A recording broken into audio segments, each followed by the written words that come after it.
This is Chris Kell with your Modelfit Kickstart WO B. Workout B consists of 3 circuits followed by a bit of post-workout conditioning, which is optional. All right, so just follow along with me. I'm going to demonstrate the exercises and just follow the workout chart and record them as necessary. Now, with that said, our first exercise for workout B is what is called a full dead bug. All right, for the full dead bug, you're going to need a pair of 10 to 15 pound dumbbells here. You're going to start on your back. I want you to press your back down into the ground. Abs are tight. I'm going to come up into this position here so my feet are off the ground. I'm bringing one foot back. I'm bringing the opposite arm back. Pausing, coming back.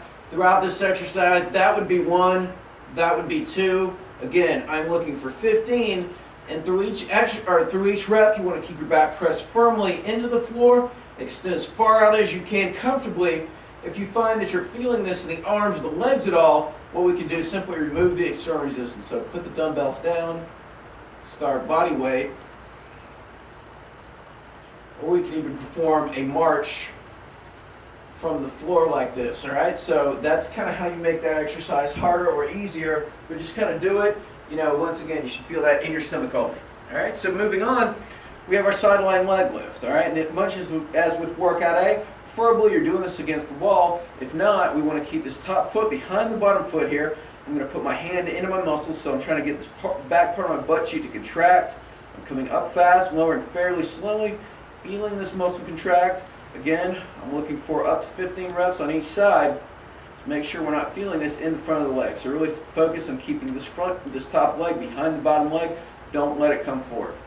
All right, now moving on to our third exercise, we have, let's see, what do we have? We have a plank shrug. All right, with the plank shrug, I'm just going to start in this kind of on all fours like this. I'm just going to let my shoulders drop and come back up. All right, to make this exercise a little bit harder, you come up into a plank position, let them drop, come back up, drop, come back up like this. What I'm focusing, I'm not doing is shrugging my shoulders. All right, I'm looking to feel this in the middle of my back only, versus the front, all right, or anywhere else. So if that is not the case, simply start on the knees. You can even start at your hands, do the same thing. We're looking for the shrugging motion without that, so think about shrugging while pulling down and back.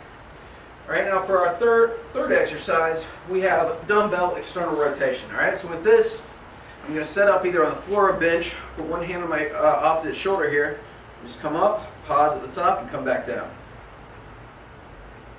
All right, I'm looking for up to 15 reps on each side. Make sure, once again, we're not shrugging the shoulder. Okay, for our final exercise, we have a side plank with a leg lift. All right, so I'm going to give you a couple options with this. The starter progression here would be a bent leg side plank, where I'm just raising up like this. The progression from here would be to straighten the leg out, raise it up and down. The final progression would be to straighten everything out and raise it up and down like this. Very difficult move indeed.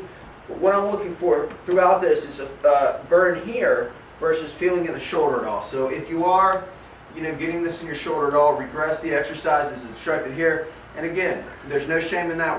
We're looking to fortify all of these areas of both our core and our upper body. So when we get these more intense phases of training, these ab circuits, we're getting kind of the focus on the right place. All right. So I want you to perform those 5 exercises back to back for 3 rounds, and then move on to our strength training circuit. So for our strength training circuit, our first exercise is a push-up.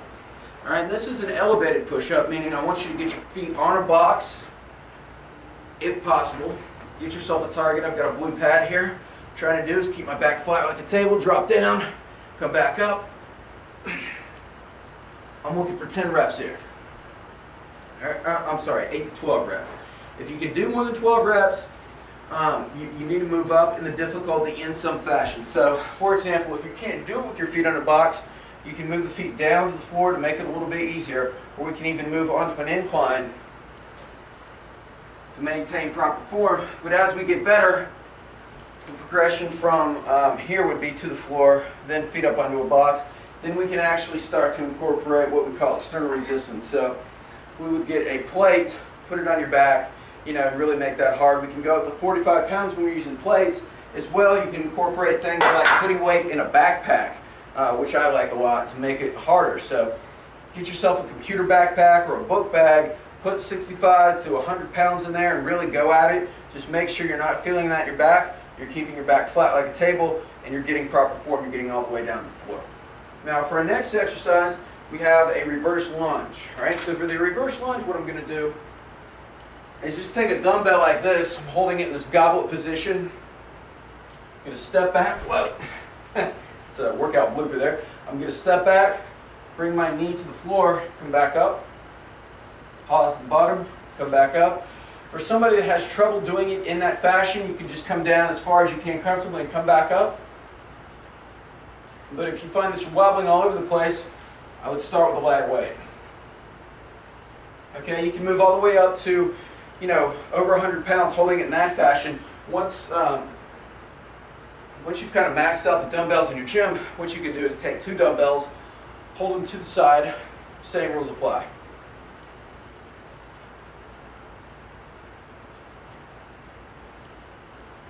Very nice. Now for our third and final exercise, for our pulling exercise this week, we have a seated cable row. All right, for the seated row, I've looped a band around a post here just to demonstrate, but I would recommend this used, with whatever kind of free motion or cable system you have in your gym. You can also, shut a band into the doorway, but ideally you have some sort of free motion system available to you. What I'm going to do though is stick my chest out, trying to get my back flat like a table, trying to pull these things into my pocket, all right? So one of the times people will shrug their shoulders and kind of pull up as they do this. I want you to angle the handles down, pause, squeeze your shoulder blades together, and come back. You can give me up to 12 reps. If you can get over 12 with this, simply increase the weight on the waist sack. All right. So now for our circuit training today, what we have are starting out with dips. All right. So for the dip, what I'm going to do, bring this in just a little bit here.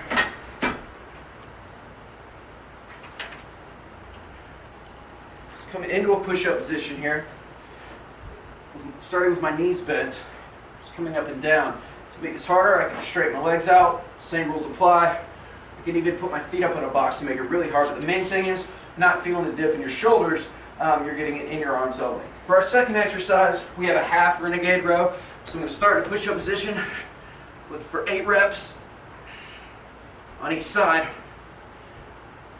To make this a little easier, we can move up to a bench. Well, with that, I would actually recommend a chrome dumbbell. So it's a dumbbell that's kind of more in a I'll show you here. If your gym has them available, this sort of a dumbbell is better. It sits on the floor a little bit better than that round version, but either one is fine.